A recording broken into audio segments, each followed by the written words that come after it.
मुंबईवरून भाजप आणि ठाकरेंची शिवसेना आमने सामने आली आहे। सामनाच्या रोखठोकमधून संजय राऊतांनी मुंबईच्या मुद्द्यावरून भाजपला लक्ष्य केलं। दरम्यान यानंतर भाजपचे नेते देखील चांगलेच आक्रमक झालेत। सामनात मुंबई संदर्भात वापरलेल्या एका शब्दावरून ठाकरेंच्या नेत्यांनी माफी मागावी अशी मागणी राम कदम यांनी केली आहे। काय कमी केलं मुंबईने तुम्हाला? सर्व काय दिलं, नाव, प्रसिद्धी, पैसा, समस्त मराठी माणसाची आणि मुंबई शहराची माफी मागावी लागेल। ते माझ्यावर टीका करतायत, त्यांनी इतिहास समजून घ्यावा महाराष्ट्राचा। शब्द काय, वाक्य काय, संस्कृती काय अजिबात शिकवू नका। मुंबईचं दिल्लीच्या वाटेवरचं पायपुसणं केलं गेलं। उद्धवजी ठाकरेंच्या जवळ असतात ना, त्यांनी डायरेक्ट सांगायला पाहिजे ना त्यांना। सामनाच्या रोखठोकमध्ये संजय राऊतांनी मुंबई संदर्भात वापरलेल्या एका शब्दावरून चांगलंच राजकारण तापलंय। मुंबई आणि मराठी माणसाच्या मुद्द्यावरून संजय राऊतांनी सामनाच्या रोखठोकमधून महायुतीवर जोरदार टीकास्त्र डागलंय। निशिकांत दुबे आणि धारावीच्या मुद्द्यावरून देखील सामनातून सवाल उपस्थित करत सरकारवर निशाणा साधलाय। भाजपचा खासदार निशिकांत दुबे दिल्लीत बसून मराठी माणसाला भिकारी म्हणतो आणि मारण्याची धमकी देतो, ती कशाच्या जोरावर? आज फुटपाथवरच्या झोपडीवाल्याला आणि धारावीकरांना जसं उडवलं जातं तसं तुम्हाला आम्हाला उद्या उडवलं जाईल।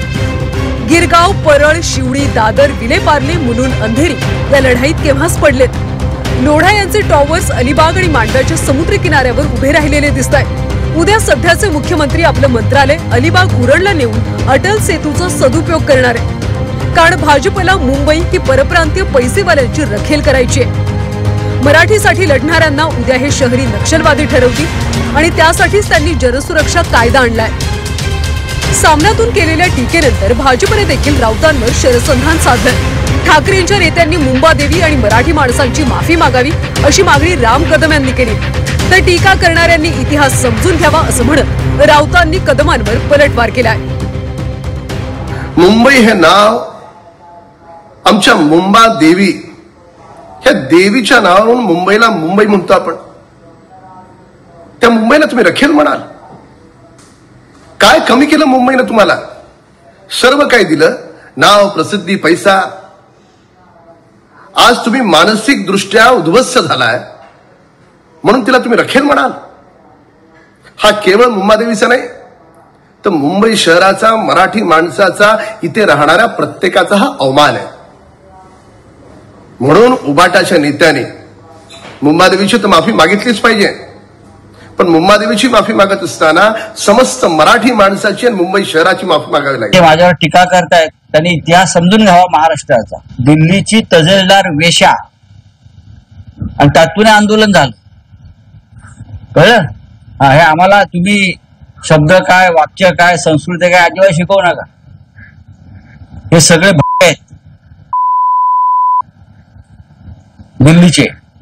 दिल्लीचे मुंबई लुटायला निघालेले। त्याने काय आम्हाला शिकवायचं मराठी माणसाला? काय आहे शब्द तो? मुंबई लुटली जाते, मुंबई तोडण्याचं कारस्थान आहे, मराठी माणसाला इथून हाकललं जाण्याचं कारस्थान आहे। धारावी त्याचं ज्वलंत उदाहरण। सत्ताधाऱ्यांनी मुंबईचं दिल्लीच्या वाटेवरचं पायपुसणं केल्याची टीका त्यांनी केली। मुंबई महाराष्ट्रापासून तोडण्याचं काम सुरू असून धारावी याचं उदाहरण असल्याचं राऊत म्हणाले। दरम्यान राऊतांच्या टीकेनंतर छगन भुजबळांनी देखील त्यांच्यावर पलटवार केलाय। मुंबईचं दिल्लीच्या वाटेवरचं पायपुसणं केलं गेलं। मुंबादेवीचं आम्हाला सांगू नका हो। ही मुंबई मराठी माणसाची आहे, महाराष्ट्राची राजधानी आहे, आणि काही धनिक शेठ गुजरातचे आणि राज्यकर्ते मुंबईला त्यांची बटीक बनवू इच्छितात, म्हणजे तोच अर्थ आहे। मी काय शब्द वापरला त्यावर जाऊ नका, परिस्थितीवर बोला। त्यांचं मत आहे काय ते आता वर्तमानपत्रात त्यांनी जे छापलेलं आहे ते आता रोज उद्धवजी ठाकरेंच्या जवळ असतात ना, त्यांनी डायरेक्ट सांगायला पाहिजे ना त्यांना। महाराष्ट्रात आगामी पालिका निवडणुकीचे पडघम वाजायला सुरुवात झाली। त्याच पार्श्वभूमीवर सत्ताधारी आणि विरोधकांमध्ये आरोप प्रत्यारोपाचा सामना सुरू आहे। त्यातच मुंबई आणि मराठीच्या मुद्द्यावरून संजय राऊतांनी सरकारला घेरण्याचा प्रयत्न केला, मात्र राऊतांच्या टीकेला भाजपकडून देखील जशास तसं प्रत्युत्तर दिलं जात आहे। ब्युरो रिपोर्ट, झी 24 तास, मुंबई।